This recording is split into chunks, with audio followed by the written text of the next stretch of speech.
స్వర్గీయ ఎన్టీ రామారావు గారు ఆయన ప్రసంగం క్యాసెట్ అధ్యక్ష నాకు ఇక్కడ సభలో చూపించే అవకాశం లేదు.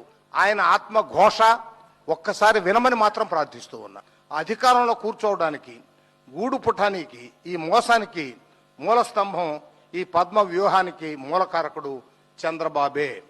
టీడీపీ అఖండ విజయం సాధించి అధికారంలోకి రాగానే పార్టీలో వచ్చి చేరుతానని నన్ను ప్రాధేయపడ్డాడు.